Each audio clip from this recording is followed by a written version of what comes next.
Uya Kuya akhirnya angkat suara terkait penjarahan di rumahnya yang sempat membuat keluarganya trauma. Ia datang ke Polres Jakarta Timur setelah salah satu pelaku, seorang ibu parubaya yang berprofesi sebagai tukang parkir dengan kondisi keluarga serba kekurangan, diamankan polisi.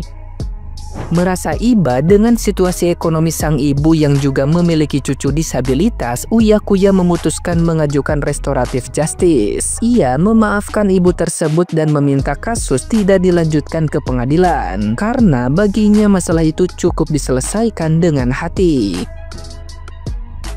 Meski demikian, Uya Kuya mengakui masih ada barang-barang berharga yang hilang, termasuk kucing peliharaan serta dokumen penting. Ia menegaskan fokus utamanya tetap pada penyelamatan keluarga dan pencarian kucingnya yang belum kembali.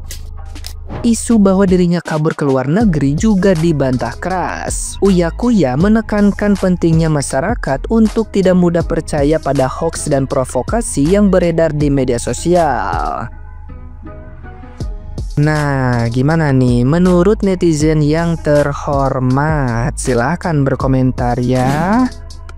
Yang paling gue sesalkan dari demo kemarin itu adalah penjarahan rumah terhadap orang-orang yang mana tindakannya itu dianggap menyakiti masyarakat. Karena ada sebagian yang menurut aku tuh kayaknya nggak perlu disampai digituin deh. Itu sebut aja namanya Mas Uya Kuya. Mas Uya Kuya memang mungkin waktu tindakannya joget-joget di gedung parlemen sana itu memang betul-betul menyinggung perasaan masyarakat Indonesia. Gue juga sempat kayak tersinggung banget gitu loh. Gue bilang kenapa sih Mas Uya gitu kan di tengah keadaan masyarakat seperti ini.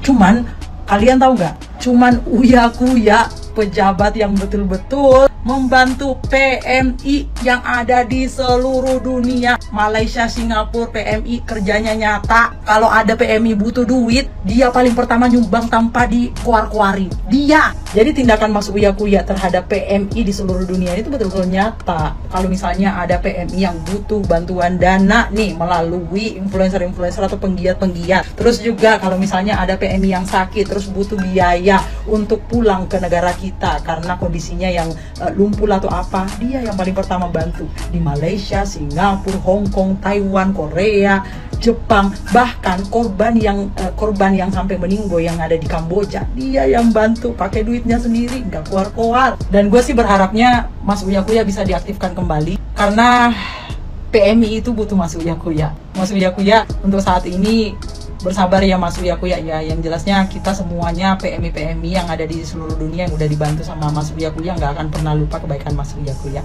Semangat Mbak Astrid, Mas Uya. Halalkan rumah Uya Kuya karena rumah itu dibangun menggunakan uang rakyat, hasil dari pajak yang dibayarkan oleh rakyat. Matamu cok. Kesel kali aku kalau baca komentar orang-orang yang kayak gitu. Hei, Uya Kuya itu baru jadi anggota dewan di periode ini. Umurnya pun belum 1 tahun lengkapnya, ya kan? Terus mana bisa dia bangun rumah segede itu, semewah itu dengan gaji dari DPR, ha? Uya Kuya itu sebelum jadi anggota DPR udah kaya duluan. Dia itu artis. Hasilnya memang lebih gede daripada anggota dewan, ya. Paham kalian? Uya Kuya mau bangun rumah itu harus berjuang bertahun-tahun baru bisa kebangun rumah impiannya. Uya Kuya pun sebelum jadi anggota DPR, ya, banyak banget bantu masyarakat Indonesia yang ada di luar negeri lah, yang nggak bisa pulang lah, yang terjadi masalah dipulangkan oleh Uya Kuya. Dengan apa? Dengan uang pribadinya, cok. Terus ada yang di Indonesia yang tidak mendapatkan keadilan dibantu oleh Uya Kuya. Terus ada yang sakit dibantu oleh Uya Kuya pakai uang pajak dari kau, bukan cok, tapi pakai uang pribadi Uya Kuya. Kenapa dia mungkin di DPR? Mungkin dia akan lebih luas bisa membantu masyarakat Indonesia. Memanglah banyak banget ya tikus-tikus, banyak banget yang brengsek lah di DPR. Tapi itu tidak semua bisa disamaratakan. Aku selalu ngomong, tidak semuanya buruk.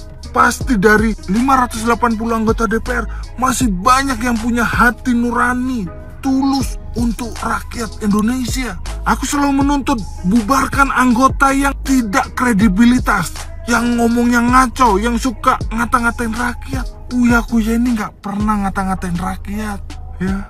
Tapi dia harus menanggung menjadi korban dari penggorengan hoax yang ada di sosial media. Setiap orang itu tidak luput dari kesalahan. Mungkin Uya Kuya oke lah ikut joget, tapi lantas itu apakah dia pantas mendapatkan hal seperti ini? Partai PAN, kembalikan Uya Kuya ke kursi DPR, ya, karena Uya Kuya hanyalah korban dari hoax yang ada di sosial media. Bantu share video ini supaya apa? Supaya Uya Kuya juga mendapatkan keadilan. Oke, salam NKRI harga mati.